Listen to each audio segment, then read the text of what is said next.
Hi there! Today we are going to talk about Mars. This Mars.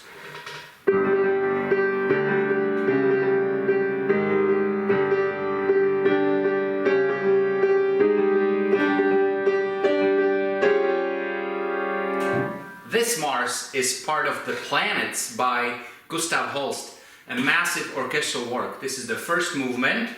So the first thing that just pops here for me is this rhythm, ostinato rhythm, which means ostinate.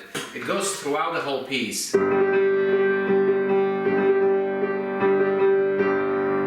it often functions sort of like a pedal, it just rumbles down below. And what's unusual about it is the atmosphere it creates. This was not inspired by the planets per se. Holst was more interested in astrology and about the effects that planets may have on us. Well, he was an eccentric man, I forgive him. So when you write a piece like this with a subtitle, Bringer of War, Mars, Bringer of War, you have to decide as a composer, what are you going for? Are you going to do very aggressive music? Are you going to write a funeral march? Are you going to write heroic music? Holst chose a very interesting, original approach. He emphasized sort of the military discipline. There's something very menacing and kind of unavoidable in this rhythm.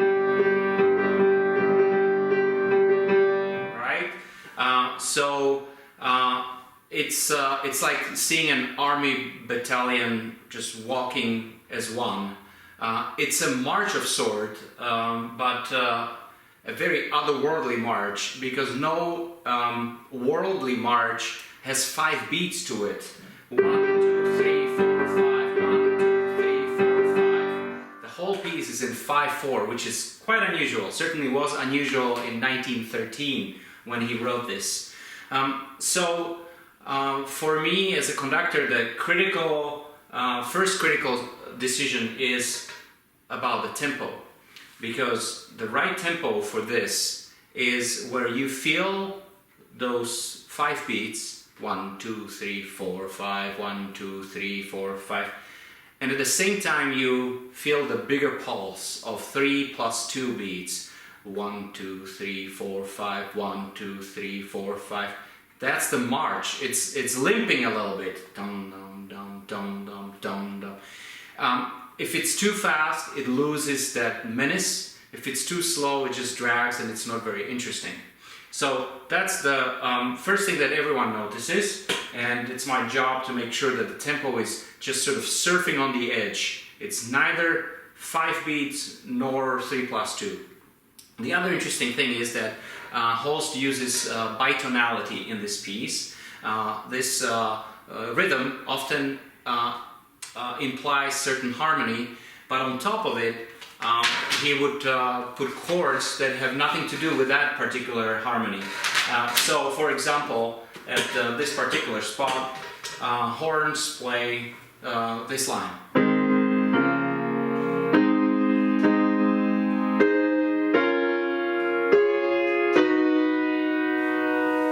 Something like that.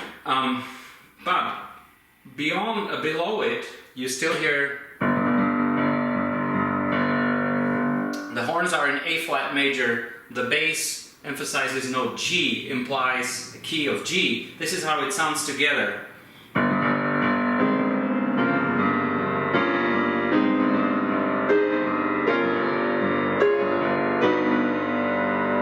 You can hear of those two harmonies. And an interesting thing is, if it's well written as it is here, if those two harmonies are spread, one is low, one is high, and if they also are in different orchestral groups, our ear can pick up both harmonies. So it sounds dissonant, but strangely pleasant as well. It doesn't sound like a cacophony. So that's a huge part of this piece. It often moves in two harmonies at the same time. So let me just walk you through what's happening here. The piece starts very softly, very mysteriously. I will need an assistant. Perhaps my fiancée Chelsea can come and help me turn the pages, because there's a lot of page turns here. Thank you, Chelsea. Alright. Starts very mysteriously.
So we went, this is the end of first section. We went from a piano, very soft and mysterious, to a first climax, first explosion with this very dissonant chord. And now the second section starts, which is just, we are off to these wild races. You will hear those two harmonies clashing, and the whole second section stays very loud.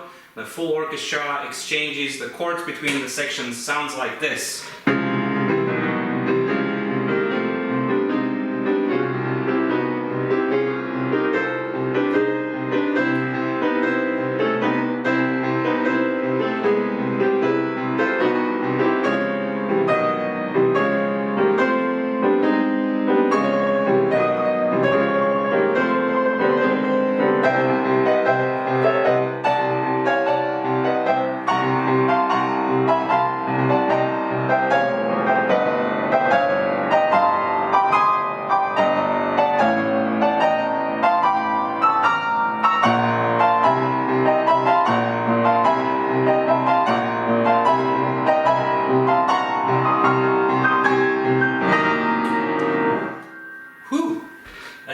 Second section. A lot of these harmonies, these chords, go in parallel motion, such as, you know, that's all parallel major chords, but sometimes he changes things ever so slightly and he introduces some minor chords or chords in inversion, so it doesn't sound boring. If it was all the same, it would be boring. So he spices it up every now and then. Alright, this was the second section. The third section, we get little motifs, a little more melodic lines. Strings play an E flat minor chord, and on top of that, a tenor tuba and trumpets trade these motifs. First tenor tuba, on top of that the trumpets. They respond to the tuba, and this goes on for a while. So now we have a little more horizontal line, and that's the next section, the third section. He takes these little two motifs and he puts them in different instruments, and again builds things up to yet another climax. So I'm just gonna walk you through that section, starting with this measure here.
another little chapter closes. So he builds up this section, and everyone comes to sort of a crash with this super dissonant chord.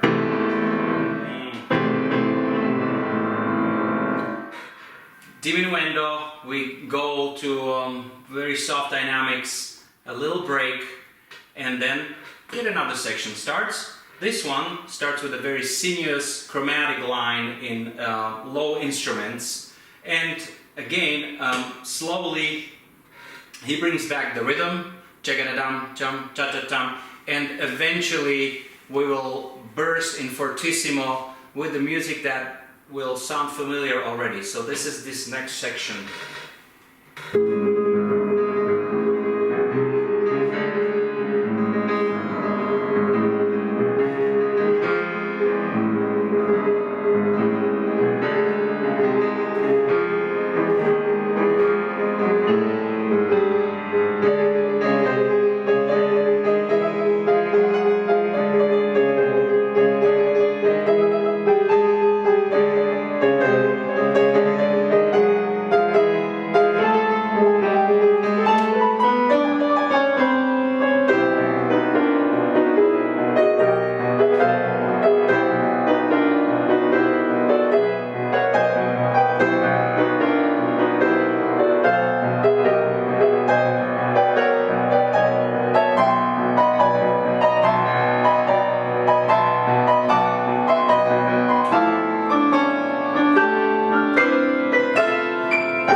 Should. We are back to we're in Recapitulation. This is the same material that we heard at the very beginning. Whereas there it was in pianissimo or piano. Now he takes this whole section almost verbatim. He changes some harmonies, but now it's the full orchestra playing in triple forte. So this is the next section, the recapitulation of the material from the beginning, but in triple forte.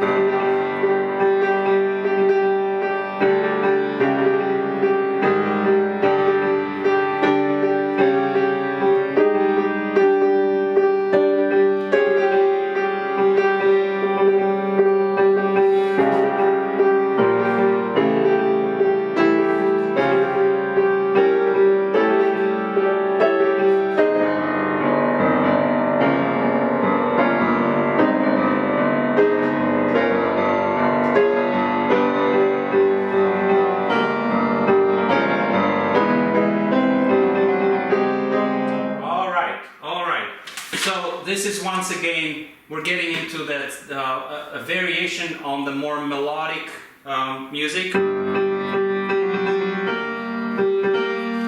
But now everything is loud. It's sort of the music sort of gets more and more testosterone, and again it builds up to the biggest climax and the final climax of the piece, where everyone will play quadruple forte and even an organ joins the orchestra. So that's the next section, and let's just see how we get there.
the biggest climax. It sounds better with the instruments that can actually sustain the sound. Instead I have to go click, click, click, click, click, click, click. So this is the final outburst, huge fortissimo. He really revels in this dissonant chord and keeps repeating it. The music then sort of catches a breath. There is a short coda, the final section. It seems like he's catching a breath, but quickly the music again explodes and ends on this chord. Very, very dissonant harmony, which you would expect will finally resolve maybe to something like this.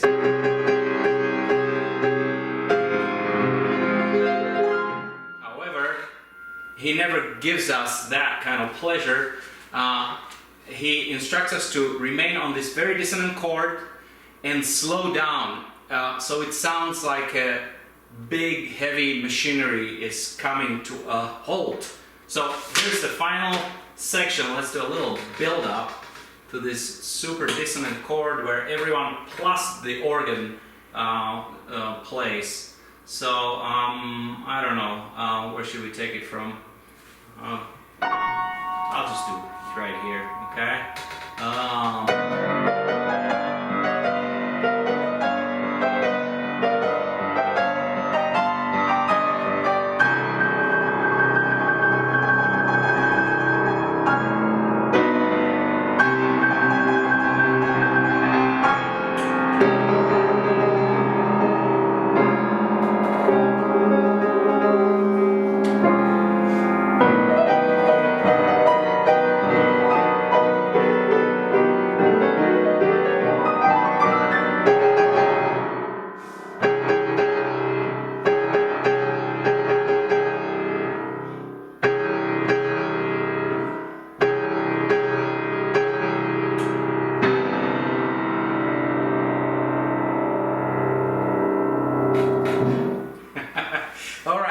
It's pretty violent, but hey, it's Mars, the bringer of war. I'm going to include a link to a recording, or maybe several, in under the video. You can compare them. To me, the beauty of this piece is when the tempo stays very steady. The first link I'm going to include, it's a fine recording, but the conductor, Charles McCarris, actually chose a very different approach. As the music builds up, he pushes the tempo, and then with new sections he drops to a slower tempo and builds it up again. And then I'm going to maybe include two more that sort of keep the tempo steady as I like it. One is a little faster with Susanna Mälkki, a Finnish conductor, and then another one is a little more steady. I think that one is with James Levine. That's what I'm doing. I would give you my own recording. I was supposed to be conducting this just about now with the Rogue Valley Symphony. Those concerts are postponed, so perhaps they will, hopefully they'll come to fruition later in the summer. So this is just a little taste. Thank you, Chelsea. Bye.